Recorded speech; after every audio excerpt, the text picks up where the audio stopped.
علیکم ورحمۃ اللہ وبرکاتہ۔ الحمد للہ رب العالمین والصلاة والسلام علی رسولہ الکریم، اما بعد۔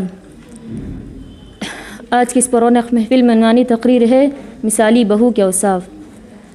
دین اسلام نے عورت کو بلند مقام اور اعلیٰ ذمہ داریوں سے نوازا ہے۔ جو عورت اپنی ذمہ داریوں کو مکمل طور پر ادا کرتی ہے تو یہی عورت اس بلند مقام کی حامل ہو سکتی ہے۔ عورت کی زندگی میں بے شمار کردار ہوتے ہیں، انہی میں سے ایک کردار بہو کا ہے۔ ایک مثالی بہو بننے کے لیے اولین چیز اس کے ماں باپ کی صحیح تربیت ہوتی ہے۔ اگر والدین اپنی بیٹی کی ہر خواہش کو پوری کرتے ہیں اور بنا روک ٹوک اس کے ہر ناز و نخرے کو اٹھاتے ہیں تو یہ محبت مستقبل میں اس کی سسرالی زندگی کے لیے نہایت ہی نقصان دہ ہوگی۔ بیٹی سے محبت ایک لازمی چیز ہے، مگر تربیت میں محبت آگے نہیں آنی چاہیے۔ ماں باپ کا فرض بنتا ہے کہ اپنی بیٹی کو سخت لوگوں اور سخت ماحول سے مقابلہ کرنا سکھائیں اور اپنی زندگی کے کٹھن مرحلوں میں صبر سے کام لینے کا طریقہ سکھائیں، تب جا کر وہ کہیں مستقبل میں اپنی زندگی سنوار سکتی ہے۔ سامعات، والدین کی خدمت بیٹی سے زیادہ بیٹے کی ذمہ داری ہے۔ بیٹی بھی اپنی والدین کی خدمت کرے گی، لیکن شادی کے بعد وہ اپنے شوہر کے تابع ہو جائے گی، مگر بیٹا زندگی بھر اپنے والدین کی خدمت کرتا رہے گا۔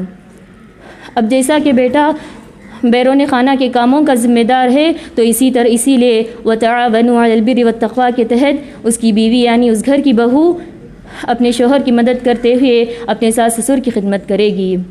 اور اسی طرح کوئی بھی عورت اس وقت تک جنت میں داخل نہیں ہوگی جب تک کہ وہ اپنے شوہر کو راضی نہ کر لے۔ اسی طرح ایک مثالی بہو وہی ہے جو مومنہ، صابرہ، شاکرہ اور عبادت گزار ہو۔ سسرال ہر عورت کے لیے ایک نیا گھر، ایک نئی زندگی اور ایک نیا چیلنج ہوتا ہے، جہاں اسے نئے لوگوں سے واسطہ پڑتا ہے۔ ایسے میں ایک مثالی بہو وہی ہو سکتی ہے جو ہر کسی کے مزاج کو سمجھنے کی کوشش کرے اور دوسروں کی تلقیوں کے باوجود ان کے ساتھ حسن سلوک کرے، تو ایک دن ضرور ایسا آئے گا کہ اس کو اس کے حسن سلوک کا بدلہ ملے گا۔ اسی طرح ایک مثالی بہو کو چاہیے کہ وہ خوشحالی کی دنوں میں اللہ تعالیٰ کا شکر ادا کرے اور تنگ دستی کی دنوں میں صبر سے کام لے۔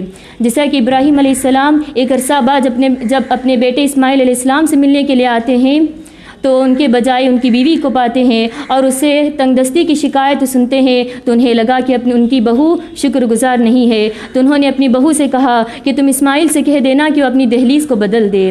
جب اسماعیل علیہ السلام کو اس بات کی خبر ہوئی تو انہوں نے کہا کہ دہلیز سے مراد تم ہو اور میرے والد نے تمہیں طلاق دینے کا حکم دیا ہے۔ انہوں نے انہیں طلاق دے دی اور دوسری شادی کر لی۔ جب دوبارہ ابراہیم علیہ السلام اسماعیل علیہ السلام سے ملنے کے لیے آتے ہیں تو ان کی بیوی کی جگہ پر دوسری عورت کو پاتے ہیں اور اس نے گھر کے حال کو خوشحال بتایا اور اللہ تعالیٰ کا شکر ادا کیا، تو انہوں نے اپنی بہو سے کہا کہ تم اسماعیل سے کہہ دینا کہ وہ اپنی دہلیز کو باقی رکھے۔ جب اسماعیل علیہ السلام کو اس بات کی خبر ہوئی تو انہوں نے کہا کہ دہلیز سے مراد تم ہو اور میرے والد نے تمہیں ہمیشہ میرے ساتھ باقی رکھنے کا حکم دیا ہے۔ اسی طرح ایک مثالی بہو کو چاہیے کہ وہ بد کلامی سے دور رہے، ہر کسی کے ساتھ خوش دلی سے پیش آئے۔ اگر بہو عالمہ ہے اور اپنے سسرال میں کسی غلط کام کو دیکھتی ہے تو اسے چاہیے کہ وہ حکمت عمل کے ساتھ اس کو دور کرنے کی کوشش کرے، نہ کہ بد کلامی اور تلقی سے اسے اپنے فتوے سنائے، کیونکہ ایسا کرنے سے برائی کے دور ہونے کا اندیشہ کم اور رشتوں کو ٹوٹنے کا اندیشہ زیادہ ہو جاتا ہے۔ اور رسول اللہ صلی اللہ علیہ وسلم نے بھی فرمایا لا يدخل الجنة قاطع، رشتوں کو توڑنے والا جنت میں نہیں جائے گا۔ اسی لیے ایک مثالی بہو کو چاہیے کہ وہ اپنے سے بڑوں کا احترام کرے اور اپنے سے چھوٹوں پر شفقت کرے۔ آپ صلی اللہ علیہ وسلم نے فرمایا وہ شخص ہم میں سے نہیں جو ہم میں سے بڑوں کی عزت نہ کرے اور ہم میں سے چھوٹوں پر شفقت نہ کرے۔ اسی طرح ایک مثالی بہو کو چاہیے کہ وہ ہمیشہ رشتوں کو جوڑنے کی کوشش کرے۔